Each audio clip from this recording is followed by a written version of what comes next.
છેલ્લા ઘણા સમયથી આદિવાસી વિસ્તારની અંદર આમ આદમી પાર્ટી પોતાનો વ્યાપ છે તે વધારી રહી છે। ખાસ કરીને હવે જ્યારે સ્થાનિક સ્વરાજની ચૂંટણી આવી રહી છે એની પહેલા આપણે જોતા આવ્યા છે કે વિસ્તારોની અંદર આમ આદમી પાર્ટી અત્યારે હાલ વધારે એક્ટિવ થઈ છે અને ખાસ કરીને એક જનસભા કરવામાં આવી હતી અને આ જ જનસભાના દરમિયાન ક્યાંક ને ક્યાંક આપ નેતા રાધિકા રાઠવા અને વિનુ રાઠવાએ ચૈતર વસાવાને લઈને ઘણી બધી વાત કરી છે અને ખાસ કરીને ભાજપ ઉપર પણ આકરા પ્રહાર કર્યા છે।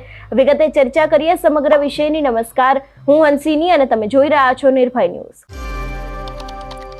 ગુજરાતમાં એક બાજુ આપણે જોતા આવ્યા છે કે નર્મદાની અંદર ભાજપના અંદરના ડખા વધ્યા છે। મનસુખ વસાવા અને દર્શના દેશમુખ અત્યારે હાલ આમને સામને છે। એવામાં આમ આદમી પાર્ટી છે એ ક્યાંક ને ક્યાંક જે જનસભાઓ કરી રહી છે એની જ અંદર સીધા આક્ષેપો ભાજપ ઉપર મૂકવામાં આવી રહ્યા છે। છોટાઉદેપુરના જે અત્યારે હાલ મુદ્દાઓ ચાલી રહ્યા છે કે લોકોને ભણવું છે પણ શાળા નથી, તેની સાથે પીવાનું પાણી નથી મળતું, રોડ રસ્તાને લઈને જેટલા પણ સવાલો ઊભા થઈ રહ્યા છે એ જ દરેક વાતને લઈને હવે આપ નેતા રાધિકા રાઠવાને ખાસ કરીને વિનુ રાઠવા છે એમને પણ ચૈતર વસાવાને લઈને ઘણી બધી વાતો કહી છે અને સરકાર ઉપર આકરા પ્રહાર કર્યા છે। વધુમાં આ બંને નેતાઓએ શું કહ્યું સાંભળીએ। નમસ્કાર। ઠંડી લાગે? કઈ નહીં, આપણે હવે તૈયાર થઈ જવાનું છે।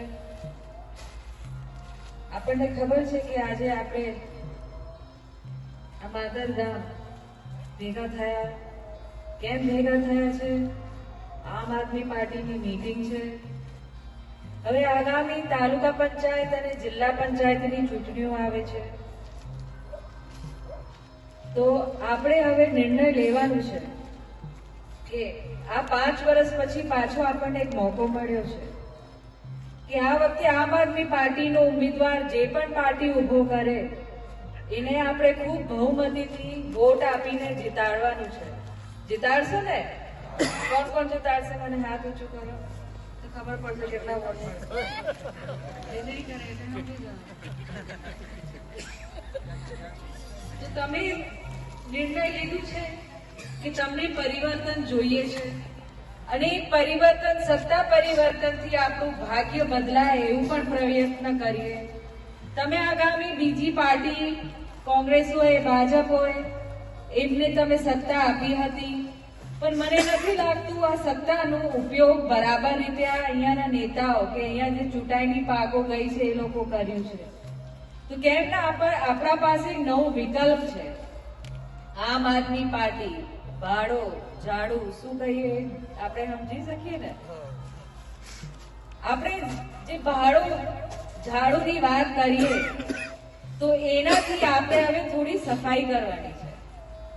કોની સફાઈ કરીએ? કૌભાંડોની સફાઈ કરીએ।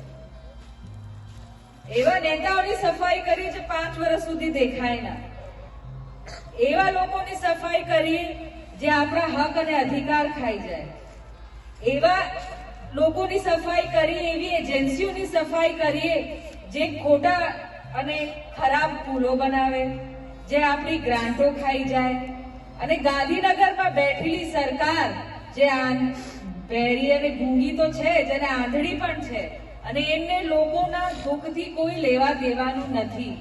તો આગામી તાલુકા પંચાયત અને જિલ્લા પંચાયતની ચૂંટણીમાં આમ આદમી પાર્ટીના ઉમેદવારને ખૂબ સરસ બહુમતીથી જીતાડો। તમારા સગા સંબંધીઓ હોય, બહેનો, મિત્રો, બહેનો, તમારી જે આપણી બહેનોની ટોળકી હોય ને એને થોડું બેસીને આપણે સમજાવવું પડશે, કેમ કે સૌથી મોટો મુદ્દો જે ઘર ચલાવવાનું આવે છે, મારી બહેનો દુઃખ સમજી શકે છે। એક પ્રધાનમંત્રી હમણાં બનીને બેઠા છે, એ કીધું તું મારી બહેનો, મારી બહેનો તમે જે ચૂલો સળગાવ છો એ ચૂલોમાંથી જે ધુમાડો નીકળે એ ધુમાડાથી તમારો આંસુ નીકળે તો એમને આંસુ નીકળે, એમને દુઃખ થાય। પણ હવે પ્રધાનમંત્રી બની ગયા તો હવે એમને દુઃખ દેખાતું નહીં। ફ્રીમાં ગેસ સિલિન્ડર આપવાનું કીધું તું, ક્યાં છે હવે ગેસ સિલિન્ડર? ફ્રીમાં ગેસ મળે છે? તમને જે ગેસ ઉપર જે સબસિડી આપવામાં આવતી હતી એ પણ તમારાથી લઈ લીધી, ખબર ને? ઓછા ભાવે સિલિન્ડર। તો હવે ઘરમાં ઝઘડા થાય? ગેસ પૂરું થઈ ગયું તો અહીંયા વજન આવે કે નહીં? આ બાજુ આવે છે, ઝઘડો થાય છે, તું મેં થાય છે। તો જો એક ગેસ સિલિન્ડર ને ઘરમાં ઝઘડા થાળી દીધા। પણ આ સરકારને કોઈ પડેલી નથી. કેમ? કેમ કે એમના ગજવા ભરાય છે. જે આપણા આદિવાસીઓ માટે જે ગ્રાન્ટો આવે છે એ ગ્રાન્ટોનો દુરુપયોગ થાય છે. એ જે આપણા કલ્યાણ માટે કે સમાજ માટે કે ગામ માટે જે વાપરવાનું હોય વ્યવસ્થિત રીતે એ વપરાતું નથી. તમે જોયું હશે સિહોદ પુલ થોડું દૂર છે, કેવી પરિસ્થિતિ છે. આપણે તો ધમ પછાડા કરીએ પણ આ સરકારને કઈ મતલબ ખબર જ નહીં પડતી કઈ ઊંઘમાં છે. હમણાં પ્રધાનમંત્રી આવે ને બધા દોડતા થઈ જશે. 1 કલાકમાં પુલ ઉભું કરે એવું લાગે. ખાલી પ્રધાનમંત્રીઓ માટે જ પુલ છે, કેમ આપણા માટે પુલ નહીં? આપણને જીવવાનો અધિકાર નહીં? હું મારા યુવાનોને પૂછવા માંગુ છું, કેટલા યુવાનો અહીંયા કોલેજ જાય છે, શિક્ષણ ચાલુ છે કોનું? બહેનોમાં કોઈ નહીં. પણ જે ભણતા હશે એમાં શરમાવાની જરૂરત નથી, પણ જે ભણતા હશે ને એમાંથી બહુ યુવાનોએ કોલેજ છોડી દીધી હશે વચ્ચે, 1 વર્ષ પાસ કરીને કે બીજા વર્ષ પાસ કરીને. સાચી વાત? તમારા મિત્રો હશે એવા. સાચી વાત ને? શિક્ષણ પૂરું નહીં કરી શકતા. એનું કારણ છે, પહેલું સૌથી મોટું કારણ, તમે ફીસ નથી ભરી શકતા.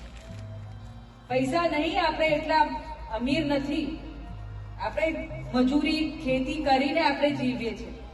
પણ જે યુવા ભણવા માંગે છે, કોલેજ જાય છે, એ ફીસ ભરી નથી શકતા. એના માટે સરકાર તરફથી બહુ વર્ષોથી એક સબસિડી કે શિષ્યવૃત્તિ આપવામાં આવશે. ખબર ને? સરકાર ફીસ ભરે, વચ્ચે ફીસ ભર, હા એ જ વાત પર આવું છું. વચ્ચે એ ફીસ ચાલુ હતી, પણ આ સરકારે 2-3 વર્ષ આ ફીસ બંધ કરી દીધી. કોઈ યુવાને ફીસ આપતા નતા, તો કોલેજની ફીસ કેવી રીતે ભરે? ઘરમાં તો આપણે પૈસા છે નહીં. આપણે ભણવું છે, આગળ પોતાનું ભવિષ્ય બનાવવું છે. પણ આ સબસિડી જે રોકી દીધી તો ફીસ કોલેજમાં ભણાઈ આપણે ભરી નહીં શક્યા, તો કોલેજ તો મફતમાં ભણાય નહીં. કોઈ પણ કોર્સ કરવા જાઓ, ભણવા જાઓ, એ મફતમાં તો નહીં ભણાવતા ને, ફીસ ભરવું પડે. પણ આ ફીસ નહીં ભરાય તો શું કર્યું? એ કોલેજથી આપણા યુવા કે યુવતીને કાઢી નાખ્યું. કોલેજ પહેલો વર્ષ પાસ કર્યો કે બીજો વર્ષ પણ કાઢી નાખ્યું વચ્ચે.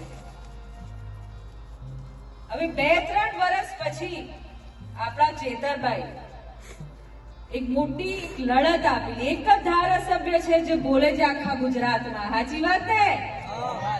એક જ યોદ્ધા છે, એક જ આપણો ટાઈગર ચેતર વસાવા એક સરસ લડત આપી હતી બિરસા મુંડા ભવનમાં આપણા યુવાનોની શિષ્યવૃત્તિ ચાલુ કરવા માટે 2-3 વર્ષ પહેલા. તો આ સરકાર ઉપર વજન આવ્યું, તો વચ્ચે શિષ્યવૃત્તિ જે જૂની હતી ને ચાલુ કરવામાં આવી હતી, અને જે ચાલુ હતા બાળકો એમને લાભ મળ્યું. પણ જે યુવા કોલેજથી બહાર નીકળી ગયા કે કોલેજ એમને કાઢી નાખ્યું, 2-3 વર્ષ તો એમના બગડી ગયા ને. હવે જે નીકળી ગયા એમનું મનોબળ તો તૂટી ગયું. બિચારા હવે પાછા કોલેજ જાય ભણવા? ના જાય. એમનું ભવિષ્ય તો પૂરું કરી નાખ્યું. પાછું ફરતી એ લોકોએ ફીસ બંધ કરી દીધી. પાછી ચેતરભાઈ હમણાં થોડા ટાઈમ પહેલા લડત આપી, પાછી સબસિડી ચાલુ થઈ. તો જે નસીબદાર હતા એમને સબસિડી મળી, પણ જે કોલેજથી બહાર નીકળી ગયા એમનું ભવિષ્ય આ સરકારે ખતમ કરી દીધું. હવે આ ભવિષ્ય ખતમ કરી દીધું કેવી રીતે? હવે નોકરી મળે? ભણવાનું પૂરું ના થાય એના પહેલા નોકરી મળે? નોકરી પણ નહીં મળે ને. સરકારી નોકરી તો દૂરની વાત, હવે તો સપનો થઈ ગયો છે સરકારી નોકરી. ખાનગી નોકરીમાં પણ હવે આખું ભણતર માંગે છે, કેટલા કાગળો માંગે છે, સર્ટિફિકેટ માંગે છે. બહેનો, યુવાઓ માંગે છે ને. તો આપણું ભણતર જ પૂરું નથી તો સારી નોકરી ક્યાંથી મળે? તો ચલો નોકરી નહીં મળી, હવે કેવી રીતે આપણે જીવન જીવીએ? ખેતી પર જીવી લઈએ. ભગવાને જમીન આપી છે, ખેતી કરીને જીવી લઈએ. પણ એમાં પણ આ સરકાર ધ્યાન નથી આપતી. તમને કપાસના ભાવ મળે છે બરાબર? અનાજના ભાવ મળે છે બરાબર? તો તમે જેટલો ખર્ચો કર્યો એ ખર્ચોનો પૂર્તતા પણ તમને થતી નહીં હોય. સાચી વાત? ક્યાં વેચવા જાઓ છો તમે કપાસ અને અનાજ? જેતપુર. શું થાય છે તમે? પેજ પ્રમુખથી પાર્લામેન્ટ સુધી ચૂંટીને આપણે મોકલ્યા. શાના માટે મોકલ્યા? આ વિસ્તારની અંદર, ગુજરાતના સમગ્ર આદિવાસી વિસ્તારની અંદર જે લોકોની સમસ્યા છે એનું સમાધાન કરવા માટે, ગામડાઓની અંદર સ્કૂલો નથી, સ્કૂલો માટે સ્કૂલનું નિર્માણ કરવા માટે, ગામડાઓની અંદર આંગણવાડીની વ્યવસ્થા કરવા માટે, ત્યાં પૂરતું શિક્ષણ આપવા માટે, ગામડાઓની અંદર વર્ગ નથી તો વર્ગોને વધારો કરવા માટે, ગુજરાતના ગામડાઓની અંદર આદિવાસી વિસ્તારના જિલ્લાઓની અંદર જે હોસ્પિટલ વ્યવસ્થા નથી, વ્યવસ્થા ઉભી કરવા માટે, ત્યાં ડોક્ટરો નથી, પૂરતા ડોક્ટરો માટે, અને આખા વિસ્તારની અંદર આજે એટલી બધી સમસ્યા ઉભી થઈ છે. તમને પાર્લામેન્ટ સુધી પહોંચાડી દીધા. તમે કીધું તાલુકાને જીતાડો, તાલુકામાં જીતાડીને આપણે બધા મોકલ્યા ને. જિલ્લા પંચાયત જીતાડે, જિલ્લા પંચાયત મોકલ્યા. વિધાનસભામાં મોકલ્યા. દિલ્હી પાર્લામેન્ટમાં નરેન્દ્ર મોદી સાહેબને મોકલી દીધા. ડબલ એન્જિનની સરકાર નામ પાડ્યું કે નહીં પાડ્યું? ખબર છે ને બધાને? હવે ડબલ એન્જિન સિવાય બીજું શું પાડવાનું આપણે કહો? આખા ગુજરાતની અંદર તમને રાજ આપી દીધું, દિલ્હી સુધી રાજ આપી દીધું. આજે બહેનોને અત્યાચાર થાય છે તોય કોઈ બોલવા નથી તૈયાર. રોજગારીનો પ્રશ્ન આજે બે ચરમસીમા પર થઈ ગયો છે. આજે બે યુવાનો મિત્રો જયારે ભણ્યા ગયા એમને રોજગારી નથી મળતી, નોકરી નથી મળતી, કોઈ એમની પાસે સાધન નથી, ઉપરથી અન્યાય પર અન્યાય. કોઈ બોલે છે બોલવા નથી દેવાનું. આજે ચૈતરભાઈ જે વિસ્તાર ગુજરાતની અંદર નીકળે છે અને આદિવાસી વિસ્તારની અંદર હોસ્પિટલની જરૂર પડે ત્યાં જઈને ઉભા થઈ ત્યારે એને પેટમાં દુખે છે. ગુજરાતની અંદર તુરખેડા જે વિસ્તારની અંદર, આ તુરખેડા કવાડની અંદર આજે તમે વિચાર કરો છે, વર્ષોથી ત્યાં સ્થાનિક લેવલના સાંસદો બની ગયા, ધારાસભ્યો બની ગયા, કઈ બની ગયા, પોતાના વિસ્તારમાં એક રોડ નથી કાઢી ગયા. પ્રસ્તુતાને ત્યાંથી લઈને હોસ્પિટલ લઈ જતા મરણ થયું તો શરમ આવી જાય લોકોને. તમે જીતાડી આખી ઇતિહાસ તમે આ લૂંટાઈ થઈ જાય લોકો. તમારા વિસ્તારને ધારાસભ્ય બનાવ્યા, તમારા વિસ્તારને સાંસદો બનાવ્યા. આજે અમારી પ્રસ્તુતાને લઈને જતા મરણ થઈ ગયું, તમે રોડ નહીં બનાવી શક્યા. ત્યારે ચૈતરભાઈ ત્યાંથી દરિયાપાડા થયા એને જોવા ગયા, અમે બધા આખી ટીમ સાથે જોવા ગયા. ત્યારે રોડ નથી, 8 કિલોમીટર સુધી કાચો રોડ, અરે તાત્કાલિક જેસીબીથી રોડ બનાવેલા જયારે ચૈતરભાઈ આવવાના હતા ત્યારે. અને ચૈતરભાઈ જયારે અવાજ ઉઠાય ને ત્યારે ડાયરેક્ટ સરકારમાં ખબર પડી આ તો ઊંધું થયું છે. પિટિશન દાખલ થઈ હાઈકોર્ટમાં ડાયરેક્ટ.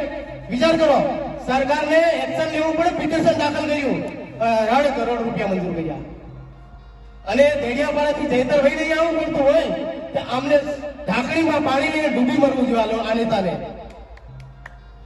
મરવું જોઈએ કે મરવું જોઈએ ઢાંકણીમાં પાણી લઈને? આજે પ્રસ્તુતને મરણ થતું હોય અને ત્યાં કોઈ બોલવા તૈયાર નથી, ત્યાં કોઈ સાંસદ બોલવા તૈયાર નથી, ત્યાં ધારાસભ્ય બોલવા તૈયાર નથી, કોઈ જિલ્લા પ્રેસિડેન્ટ બોલવા તૈયાર નથી. તમને શાના માટે મોકલી આવ્યા? અને બોલે છે તમે એને જેલમાં મોકલો છો. એનો એટલું દર્દ થયું છે પેટમાં બેનને, અને મરણ થયું ત્યાંથી હથોડીમાં લઈને આવ્યા. અને અત્યારે અમારા જેવા માણસો બોલતા હોય કારણ કે આ તો બધા પોતાના રોટલા શેકવા માટે આવે છે. અરે રોટલા શેકવા માટે બધા લોકોને ખબર પડી જશે. તમે ઓનલાઈન નામે બધાને લોકો સેન્ટર ખોલી નાખ્યા. આ વૃદ્ધ પેન્શન, વિધવા પેન્શન, લોકોના ખોટા અંગૂઠા મેકીને પૈસા પડાવી લે. લોકો પડાવી લેશે કે નહીં પડાતા? બિચારા પણ માણસોના આ ધંધા તમે કર્યા છે. અને અત્યારે તમે પુરવઠાની અંદર લાખો કરોડો રૂપિયા લોકો ડુપ્લિકેટ ઓફિસ આવી ગઈ. 10 વર્ષ સુધી કરોડો રૂપિયા ટ્રાઇબલમાંથી લાવી લઈને આપણે વાપરી નાખ્યા. નલ સે જલ યોજના ફેલ કરી નાખી. આજે એક મહિને 41 કરોડ રૂપિયા કૌભાંડ નીકળ્યું, એ બી સગે વગે કરી નાખ્યું. અને પેલાને એકાઉન્ટરને કે બધા ફસાવાના હતા ત્યારે કે એકાઉન્ટરને કે ભાઈ તું તારી રીતે પતાવી દે, આપણે બધાને લઈ જાય જેલમાં. ત્યારે પેલો કે મારો મગજ આમ છે, તમે બધા દેખ્યો છે, મારો મગજ આમ થઈ ગયું ને તેમ થઈ ગયું ને મેં ખોટી રીતે સહયોગ કરીને એક સહી થોડી હોય, એમાં 4 થી 5 સહી થતી.